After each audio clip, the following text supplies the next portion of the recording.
Hello everyone, welcome to Barca News. It is April 19th, 2024, and Barcelona are very close to securing a mega contract renewal with Nike. Also, Bayern Munich have set their eyes on Frenkie de Jong. And finally, we're going to discuss the future of both Joao Felix and Joao Cancelo. We have a lot to discuss, so let's begin.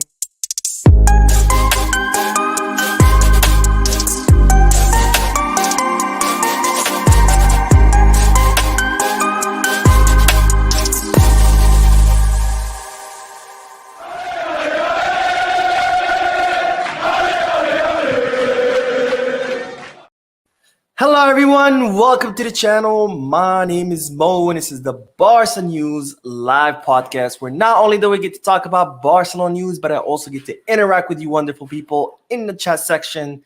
So make sure to drop your comment in the chat section. And for those people who will be watching once the live stream ends, don't worry, I will be putting timestamps in the description and chapters in the timeline. That way you could skip the discussion if that's what you're looking for. Having said all that, make sure to hit that like button, subscribe to the channel, and drop a comment. All of this helps this channel continue to grow. Now let's start with the news, and let's start by discussing the huge news, which is that Barcelona are very, very close to achieving a mega contract renewal with Nike. Yes, you heard that correctly. A mega contract renewal with Nike. Now, as I reported, I think it was a couple of days ago, 3 days ago, some news was leaked to the media that Joan Laporta had sent or dispatched a group of negotiators headed by Rafa Yuset to meet with negotiators from Nike, where Nike had reportedly increased their offer and even offered a signing bonus that would help Barcelona solve its financial fair play problems. And now we have an idea about how much those numbers are. We have a better idea of what Barcelona are looking to achieve. Now, as you know by now, when Joan Laporta found out how much the contract was between Barcelona and Nike, the contract that Bartomeu had signed, he was absolutely furious because Nike had been underpaying Barcelona. They had signed a contract where they agreed to pay around 70 million euros per season. However, this contract contained a lot of clauses that punished Barcelona for not achieving certain metrics. So as a result, Nike was paying Barcelona around 30 to 35 million euros per season, which is incredibly very, very low and way below market value. And as such, Laporta was furious. And he notified Nike that he was terminating the contract. And that's when Nike filed with the courts, and the courts stayed the contract temporarily until litigation takes place. Now, neither Barcelona nor Nike are in favor of going to court. It's going to be, probably a case that's going to take many, many years, going to involve a lot of expenses, a lot of attorneys. So as such, Nike has now come to the negotiation table and they are willing to up their offer to Barcelona. However, they do want to sign a 10-year contract. Now, what are the figures that Barcelona are trying to achieve? Well, Laporta's instruction to his team of negotiators was very clear. I want a contract that's very close to Puma's offer. So what Barcelona are trying to achieve from Nike is a 10-year deal where Nike pay Barcelona 120 million euros per season. So that's around 1.2 billion euros total. And not just that, but Barcelona want a signing bonus worth 100 million euros, which is what Puma had offered. Remember, the Puma offer was 200 million euros, 100 per season, plus 100 million euro signing bonus. So Barcelona want to achieve close numbers to that, get 120 per season from Nike, plus 100 million euro signing bonus. And even though both parties have yet to reach an agreement, reports are saying that they're very, very close. So Barcelona could be looking to get the numbers that they are looking for. Now, maybe Barcelona might not get the full 120 million per season, but they're saying that the postures of both parties are very close. So maybe they end up agreeing on 110, maybe 100, maybe 115. But just know that Barcelona are very close to negotiating a mega contract renewal with Nike, a 10-year deal where Nike would pay close to 120 million per season, plus 100 million euro signing bonus. And how will this fix Barcelona's financial fair play? Well, remember, Barcelona submitted a viability plan to La Liga saying, look, this is what we're going to do to fix our economic situation. We're going to implement cuts. We're going to increase our revenue, etc. A detailed plan of what Barcelona was going to do. And part of that plan was the sale of part of Barca Vision to the German investment fund Libero, who they were supposed to pay 100 million, which they haven't. So when the summer comes around, Barcelona will be short 100 million euros that they haven't received from Libero. But if they receive those 100 million euros from Nike as a signing bonus, guess what? The viability plan is met, and Barcelona's financial fair play problem gone, and it would go back under the 1-1 rule, which means that Barcelona would be free to sign players without any restrictions. So huge news here on the Nike front. It's looking like Barcelona will continue with Nike. Both parties are very close to reaching an agreement. An agreement has not been reached yet, but just know that postures of both parties are involved are getting closer and closer together with every passing day. All right, let's start with the chat section, and then we will talk a little bit about El Clasico, about Sergio Roberto's statements, about Todibo. There's a lot to talk about today. It's Friday. The weekend's here. I'm very excited. I hope you guys are just as excited. And we have a donation, and that's a great freaking way to start the weekend. So, Baby Scumbag, thank you for the donation, my friends. He says, what's up, Mo? I appreciate your thoughts about Araujo and Gundogan situation. What are your thoughts on Laporta picking Marquez over Flick? There's no truth to that news. As I mentioned in yesterday's video, Marquez has gained a lot of ground. There's a lot of people in the club that think Marquez will be a good fit because he is doing a good job with Barca Athletic, and they think that Marquez could continue giving the youngsters opportunity, which is something that Xavi has done a great job at. However, no decision has been made. I know I've seen a lot of media outlets out there. I've even seen YouTubers saying, oh, Rafa Marquez is the next coach. No decision yet. Let's make that clear. I remember a few months ago when everybody was saying, De Zerbi will be Barcelona's next coach. And I said, no decision yet. Calm down. What happened? De Zerbi's not even being considered. So the same thing with Rafa Marquez. I'm not saying Barcelona are not going to pick him. They might end up picking him. Who knows? But at this point, April 19th, 2024, there's no decision yet. John Laporta would prefer Xavi to stay. If it can't be Xavi, his second choice is Luis Enrique. Luis Enrique is not coming. He's staying with PSG. And therefore, if he can't pick Xavi or Luis Enrique, if Laporta had to choose a coach today, April 19th, he would pick Hansi Flick. Deco would prefer Luis Enrique, with Arteta being his second choice. And people within the sporting arena, they prefer Rafa Marquez. So there's no decision made. Laporta has not chosen Rafa Marquez over Flick, despite what a lot of people are saying out there. All right, let's see. Let's do a few more comments, and then we will talk about El Clasico. And actually, I do have some news about the whole Gundogan Araujo situation. Trick Chocolate says, Gundogan is catching so much unfair heat with his comment on Araujo. What's the problem? People can't swallow the truth anymore. It was a stupid foul, and everybody should know that. The problem is that today's society is oversensitive. That's a big problem. You can't criticize. I mean, you see it on the channel here, right? I criticize Xavi, and all of a sudden people lose their shit. They're like freaking out in the comment section. They're like, oh my God, I can't believe you said that. Because we live in a hypersensitive society where people no longer can tolerate criticism. They can't tolerate anything. If you don't agree with them, all of a sudden it's the end of the world. They can't handle the fact that there's other people who think differently than them. They can't handle self-criticism. They can't handle anything. And we're living in a hypersensitive society, and that's a huge reflection of it, which is pretty sad because, look, when Gaspar era ended, and Barcelona kind of started this golden era, starting with Rijkaard and then moving on to Pep and et cetera, through all the coaches, all the way down to Luis Enrique. The way Barcelona became this huge club, the golden era of Barcelona, was because Barcelona started to believe that they were a huge club, and they acted like a huge club. They demanded the best. They wanted the best players. They wanted the best coaches. And if you couldn't cut it, you were out the door. If you haven't watched the documentary of Pep Guardiola winning the treble, watch it. You see him going in the locker room saying, hey, you, we support you, we love you, but what you're doing is not good enough. You need to step it up. Or you made a mistake. We support you, we love you, but you need to fix that mistake. That's how Barcelona achieved its glory years, because they became self-critical. They demanded the best. They had high standards. They were self-critical. They constantly looked inward, and they constantly looked to fix their mistakes. And today, society. Everybody's way too hypersensitive for criticism. Everybody's way too hypersensitive to anything. Everything offends everybody. Oh my God, I can't believe Gundogan said that. And we're not self-critical. We don't demand anything. We have very low standards. We're just content with the status quo. I have people telling me, Rafinha scored 10 goals. He's amazing. Seriously, 10 goals is great for a team like Getafe, not for Barcelona. Our strikers used to put up 30, 40 goals per season, and people today are impressed with 10 goals. And if you dare to say that 10 goals is not good enough, people lose their shit. They're like, oh my God, I can't believe you're saying that. You're a hater. You're not a true fan. That's the problem, that we live in a hypersensitive society that does not want to demand better, that they do not want to achieve better. They don't want to be self-critical. They're just content with the status quo. They just want to coast. And anything that challenges them one bit, they lose their freaking mind.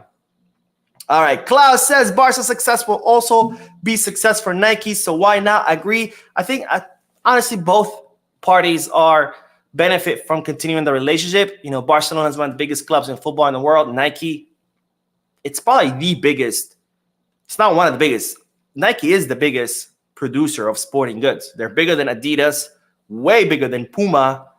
So they both benefit from this relationship. Now, as I said before, I have no dog in the race or horse in the race, whatever you want to say.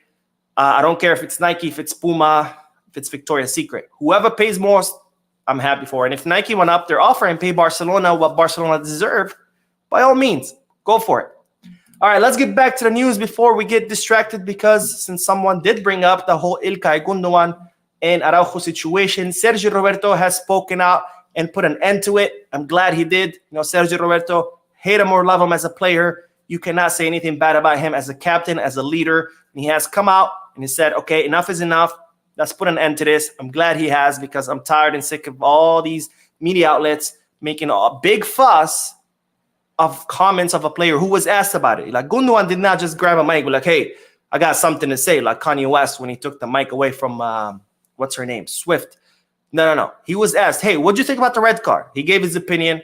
Everybody lost their shit. So this is what Sergio Roberto had to say. I'll make this bigger for you, and I will take my logo off for a second. But it says, I read the dressing room was divided, and that is not true. We are united, and we are a family. I think there was more external noise than a problem inside the locker room. We are very united. In the end, what Gundogan did go some way was to explain what happened in the match, but without any intention of pointing out to anyone. So there you go, folks. Sergio Roberto, the captain, making it clear, look, there's nothing to it. Gundogan was asked about it. He gave his opinion. It's over. There's no rift. The locker room is falling apart like a lot of these media outlets are trying to make it out to be. And that's something I told you since day one when the whole thing started. I said, look, all the reports from inside the locker room said there's no problem between the players. They all accepted it that, yeah, that was the right thing to do. Just let Barcola in. Let him go 1v1 versus Ter Stegen. If he scores, oh, well, you still have 11 men. You're still up 1 goal in the aggregate. No problem. And that's it. The hype, the whole problem was not inside the locker room. It was what the media created, is what the pundits created. It's what social media created, because people need something to talk about, right? It's not as cool to be on the program with guests and be like, what do you guys think about what happened with Gundogan? Nothing happened. The locker room is still united. Okay, segment's over. But now it's like, oh, yeah, the locker room is divided. What do you think? Oh, I really think it's divided. Oh, what do you think? Well, I don't know.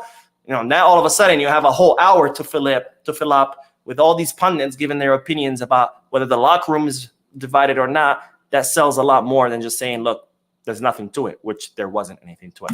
But anyways, let's close the book. Let's move on. Enough is enough. There's nothing to it. But let's talk about El Clasico match, because they're saying that not a lot of fans will be traveling to El Clasico match at Santiago Bernabeu. As you know, the home stadium usually gives a pack of tickets to the visiting stadium so they can sell to their fans. So in this case, Real Madrid have given Barcelona a pack of tickets so they can sell to Barcelona fans who want to travel to Santiago Bernabeu.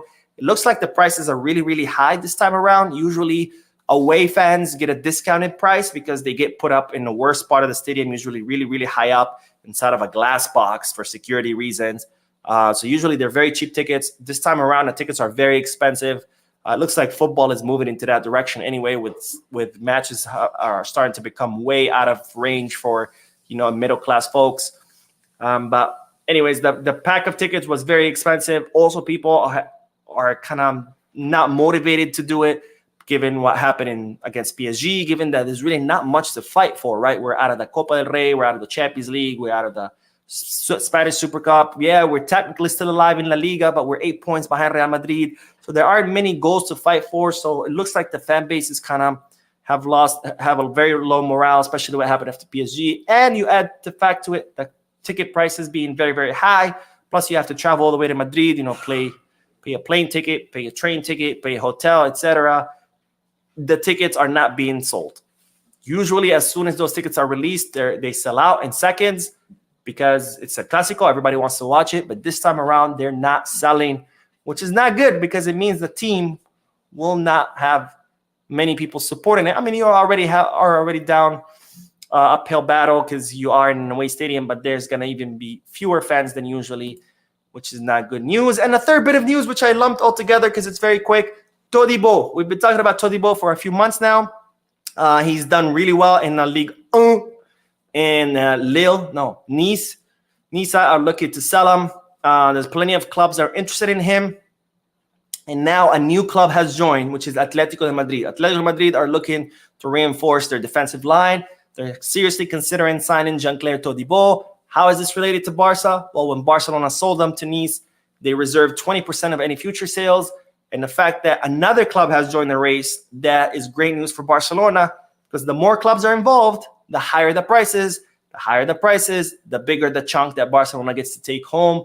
So hopefully, Nice gets to sell them for as high as possible, and Barcelona can get 20% of that because that money would definitely help. It's a shame what happened with Jean-Claire Todibo. He was a very, very promising player. Unfortunately, he spent more time at the nightclubs of Barcelona than he did on the squad list of the club, but it is what it is. He's thankfully he's gotten refocused. He's gotten his career, back on track. Unfortunately, it didn't happen in Barcelona, but at least Barcelona will get to make those 20% of whatever price that Nice end up selling them for. All right, let's get back to the chat section, and then we will talk about Frenkie de Jong and the interest of Bayern Munich in him. All right, let's see. Yamidora says, hello, Mo. Thank God it's Friday. Won't it be nice to have Jeremy Doku profile on the left flank, a player who possesses a threat 9 out of 10 times. I agree 100%. I think we need more threat on the left. We don't have anyone. I mean, yeah, Rafinha's playing there, but that's not really his profile. And even if it is, even if he's doing well on that profile, we need something better. Joao Felix is not a winger. And even if he was, he's way too lazy to be a proper winger. So we definitely need someone there. Klaus says, Marquez will be continuing in the Xavi direction. That is not working out for us. I agree with you, my friend. Entire Gaming says, we need Flick to play attacking football. How long we play this type of football? This is the same.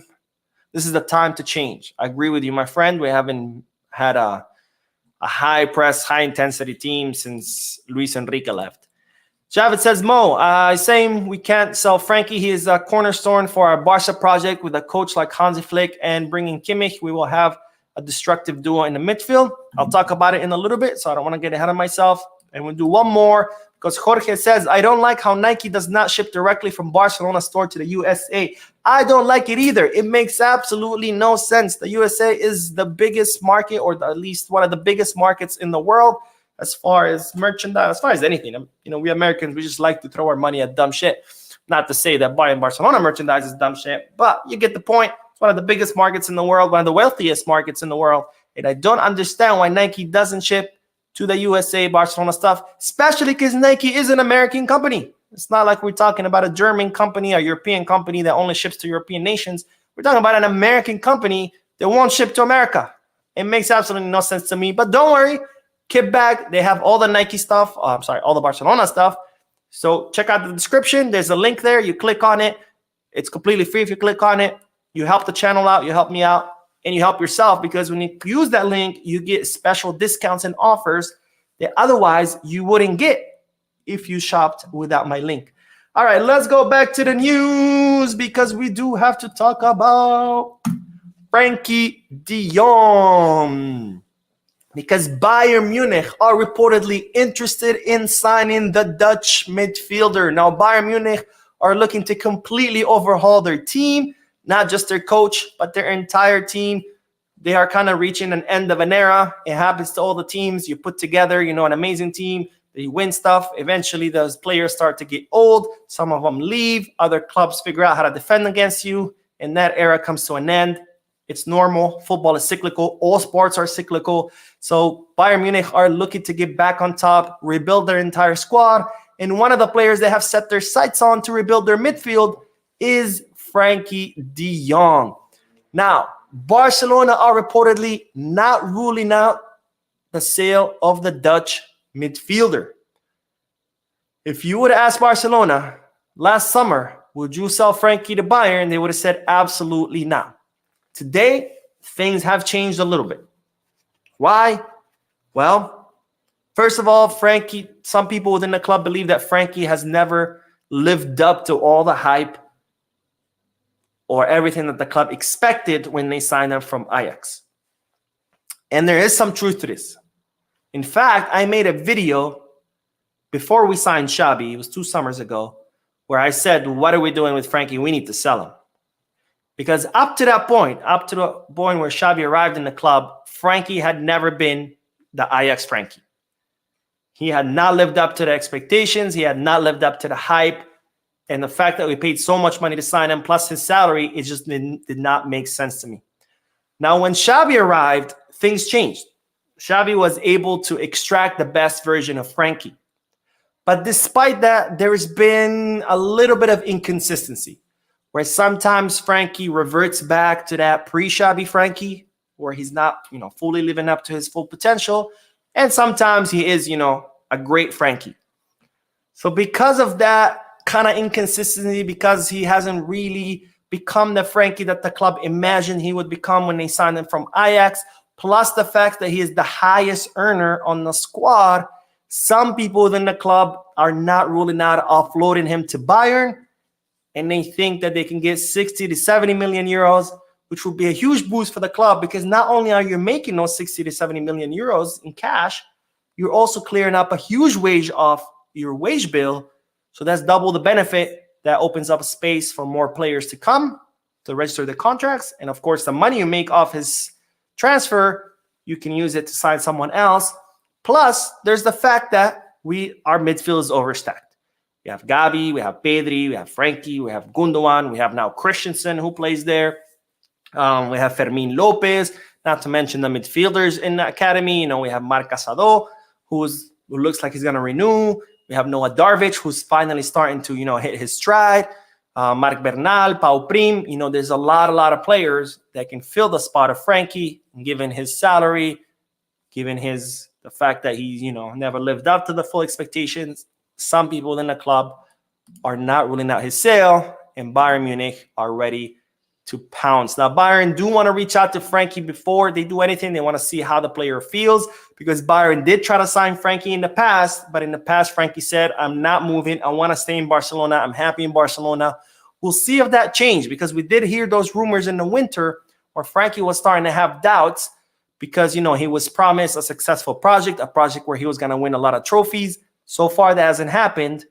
So maybe that might change. And if Frenkie does say, I want to leave, then the club will be willing to sell him. All right, let's get back to the chat section, and then we will end the live stream talking about the Joaos. Can you tell I'm really, really excited that the weekend's here? I had a very incredibly long week. Work was absolutely rough. Today I had an 8-hour deposition that I wasn't even taking. I was defending. So I just sat there for 8 hours as this other attorney asked my client a million freaking questions. It was torture. Anyways, Javed says, yes, 120 million per year, no clauses. Oh, thank you for mentioning that. I completely forgot. So not only is Barcelona hoping to negotiate the 120 million per year plus the 100 million euro bonus, they're also trying to insert bonus clauses in the contract where if Barcelona meets certain targets, they make more money, and they want all the punishment clauses out of the contract, where if Barcelona don't meet a certain metric, they don't get punished. That way, the minimum Barcelona would make is 120 million. No matter what happens, they make that. And if they can achieve certain things, like, winning the Champions League or reaching the semifinals or winning La Liga, they get more. Thank you for commenting that, because I had forgotten to talk about it. Trick Shot says, just my opinion, but Madrid are beat up physically. Barca are beat up mentally and physically. This could be an ugly match, but all I want to see is Barca throw wall plus the kitchen at the sink. Yeah, make a really good point. Madrid are going to be more tired than us. First of all, they had one less day than us. You know, we played on a Tuesday. They played on a Wednesday. And second of all, they played 2 halves. 2 extra halves, sorry. Not 2 halves. Everybody played 2 halves. They played 2 extra halves. They went all the way to penalties. So they will be more tired. Let's see if the team can bounce back.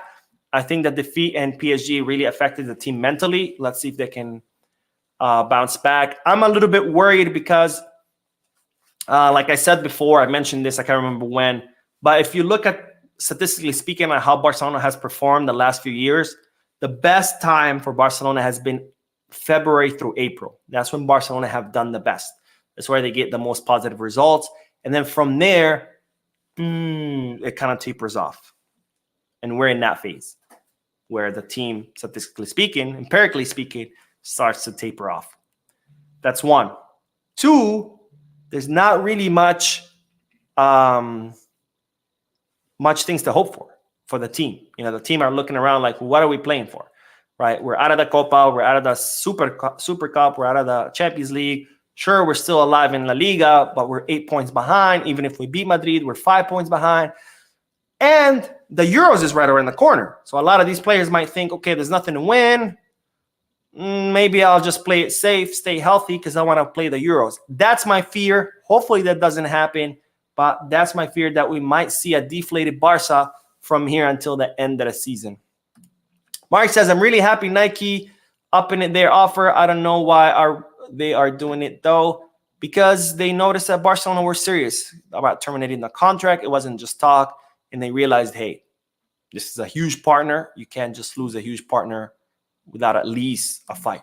With that says, Mo, Barca can win the Clasico if Vitor can play and other young players. Lewandowski on bench, Xabi out. How you sub Yamal, who just gave an assist, and leave Pedri on the field. Xabi cost us a lot. I don't blame Xabi for taking out Lamine Yamal.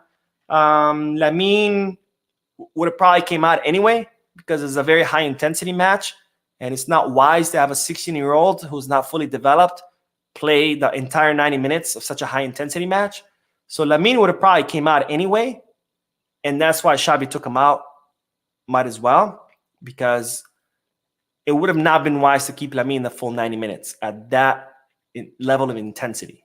Because remember, he's still developing. We need to protect him.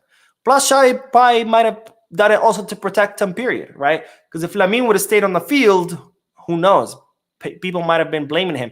Remember what was it? I think it was the quarterfinals or the semifinals of the Copa del Rey, where Lamine missed 2 clear shots in front of goal against Athletic Club de Bilbao, and we got eliminated. You guys might not remember, but there was a lot of fans who started to crucify Lamine, saying he sucks, he's garbage, get rid of him, because that's how fickle fans are. So, you know, I don't mind that he was on the bench, because the last thing I would have wanted to see were people blaming Lamine. You know, if you want to blame Lewandowski, go ahead, right? He's a 35-year-old player. He's won it all. It's not going to affect him. But if you start blaming someone like Lamine, that might affect him. And I prefer to protect him. Richard says, it's high time the club is run like a machine with protocols in place. Laporta's involved in too many sporting decisions and duties, which should be delegated. I 100% agree with you, my friend. I said that in previous videos. People called me a hater, apparently. Now I hate Laporta. Anybody who I talk about, apparently I hate. But I agree 100% with you. I think Laporta is the best man to lead the club during this current phase, this very difficult phase, financially and sporting-wise.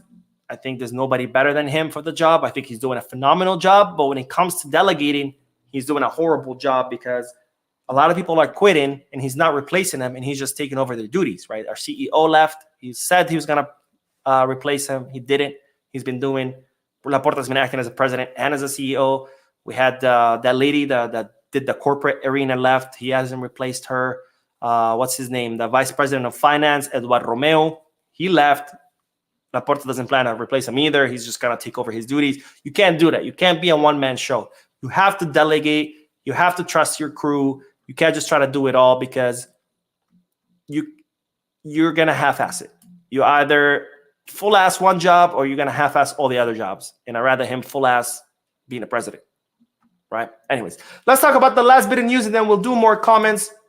But let's talk about the future of the Joaos, because it is starting to look more bleak for the two players. It's starting with Joao Cancelo, who the club seemed to be very convinced on keeping him, but now there are growing voices within the club who are against signing Joao Cancelo. Now you might ask, what's the reason? Well, the reason is Cancelo has been inconsistent, maybe not as much as Joao Felix. Cancelo has done a lot better than Joao Felix, but overall he has had some inconsistencies. He's had some pretty silly gaffes, including the one in PSG, that penalty against Dembele. There's his age, where he's about to be 30, and there's his price. Manchester City want to sell Joao Cancelo like they want to set a price as if he's a mega star, which at Barcelona he hasn't proved to be that mega star. Yes, he's great. He's very talented. He helps a lot, but he's also inconsistent. And again, he's going to be 30, and he has a high salary. So given all these factors, there's growing voices inside the club. They are against signing him because they don't believe that it makes sense to spend all the money that Manchester City want, all the money on the salary for a player who's Asian and who has been inconsistent. The next one is Joao Felix, who, despite all those statements that Enrique Cerezo, the CEO of Atletico Madrid, made, it looks like Atletico Madrid are still insisting that if Barcelona want Joao Felix, that they need to pay a transfer fee. And of course, Barcelona cannot afford his transfer fee, and they're not willing to pay the transfer fee that Atletico Madrid are asking for, which is around 60 million euros, which I think they're absolutely insane, because Joao Felix, I'm sorry, as talented as he is, he's not worth 60 million euros, because the guy gives you 1 or 2 great performances a season, and the rest of the season he ghosts. So it's starting to look more and more bleak for both Joaos. I'm not saying it's not going to happen. Who knows? Laporta does like Joao Felix a lot, but just know that there's growing voices who are against both.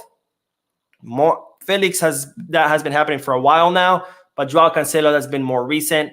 But a lot of people in the club opposed to offloading, to signing both.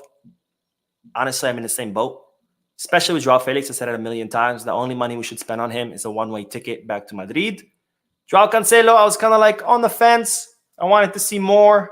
I like him a lot. I think he's incredibly talented, but 40 million euros that Manchester City want, and a salary around 12 million, I don't think so. But for that, I mean, I'd rather just keep Kunde in that position. And on the left, we're going to have Balde back. And I would rather give a shot to Alex Baye. But anyways, I do want to hear what you guys think. So let me know, what should we do about the Joaos? Should we keep them? Should we return them? Should we keep one and return the other? Let me know in the comment section or the chat section if you're watching this live. And we have another donation. Lucius says, Mo, with the best Barca news as always. Thank you, my friend. Thank you for your donation and for your lovely comment. And some random mofo says, hi, Mo, what is your opinion on the sale of Frenkie? Would you sell him if you could decide? And if you would, then what would be a good price for him? I love Frenkie. I think he's an incredibly talented midfielder, but I think I would. Only because his salary is incredibly high. He's refusing to lower it. And club needs to lower the wage bill. So, and given that we are stacked in the midfield, I would. But I wouldn't want anything below 80 million. I think that 60, 70 that Barcelona are hoping to get, I think that's too low. I think 80 minimum. I would try to shoot for 100. If I can't get 100, at least I would land somewhere, between 80 and 100. Maybe 90, maybe 80, maybe 85. I don't know, because we could use that money, plus taking his salary off the wage bill. I mean, just by taking Frankie's salary off the wage bill, you can automatically register Gabi, register Balde. And I much prefer to register those two players than, just have Frenkie, right? Because at least with Balde and Gabi, those are two future players of the club. Jared said, just bring Flick. He will change the mentality of the club and bring the necessary changes to the club. It's time we evolve. Move away from a slow-moving football and bring back the high press. Amen, my friend. Amen. Eli says, by selling, we could buy a whole new midfield if we spend wisely. Well, we don't need a whole new midfield. We have an excellent midfield. Let's see. Lucius says, Mo, how's our injured players doing? I don't think there's anyone left. I think everybody's healthy. I mean, Gabi and Balde are done for the whole season, so there's nothing to update there. But besides them, do we have any injured players? I don't think so. I think everybody's healthy. If you guys can think of someone that I'm missing, let me know down below. And Trick Chocolat says, absolutely sickening that Cancelo was receiving death threats after the PSG match. Barca fans have no shame and absolutely disgusting individuals. That's probably most likely the ultras. They like to do stuff like that. That's why when people were like, bring back the ultras, it's like, no, don't bring back the ultras. That's a horrible idea. And Klaus says, Man City are in trouble, and this is why they will ask for stupid money for Cancelo. I agree. Man City have a huge problem with their financial fair play. I'm not surprised. I'm actually surprised they just got in trouble. They should have gotten in trouble a long time ago, along with other clubs like PSG, like Newcastle, all the oil-owned clubs. It's crazy, by the way. They should change the Premier League to call it the Oil League, or I don't know, the Arab League or the Gulf League, because more and more clubs from the Premier are just being bought out left and right. And pretty soon, nobody's going to be able to compete. You're going to have these handful of oil-rich clubs just buying up everybody, and there's going to be everyone else. It's crazy. It's crazy. Anyways, Sampana says, don't buy either Cancelo. I'm guessing that's what you try to say. Oh, no. Don't buy either. Get Cardona on a free. Buy Nico Williams or even try out Ansu Fati. Yeah, Cardona will be a free agent. We'll see. Like I said, we don't really need Cancelo. We have Balde on the left. We can get Cardona on a free agency. Right there, you have two left backs. If not, you can still bring Alex Baye. I mean, you don't have to bring him. He's literally coming back to the club. So you can have Balde and Baye or Balde and Cardona. And on the right, we have Kunde. We still have to try out Julian Araujo in the summer, see how that works. And Hector Fort is right there. So, I don't know. Entire Gaming says, do you think in the UCL changing Yamal is a good option? Because after subbing him, PSG attacked the side. There's not much we could do. We started the match out bad. We had no control of the match, no control of the ball for the first 30 minutes. Once we were down a man, I don't know if Yamal would have made a difference. I think that the appropriate thing would have been to get a 4-4-1 formation going, at least to try to control the midfield versus, whatever the hell. Well, Xavi didn't really do anything. I was going to say whatever the hell Xavi did. He didn't really respond. But anyways, it is what it is. That game is over. There's nothing we can do now. But let's end the live stream. My phone has been exploding. It's Friday. Do people not know it's Friday? Stop calling me. Thank you for tuning in. You guys are absolutely amazing. No more videos for tonight. That was all the news. I put it all in the podcast. I'm going to go out after this. I'm going to go have dinner. I'm going to sleep in until 5 p.m. tomorrow because I'm exhausted. But anyways, weekend's here. I hope you guys enjoy your weekend. I hope you have some fun plans. Be safe. Thank you for tuning in. I will see you in tomorrow's videos. And on Sunday, we have El Clasico match. Have a good night or good morning wherever you are in the world. And as always, Visca Barça.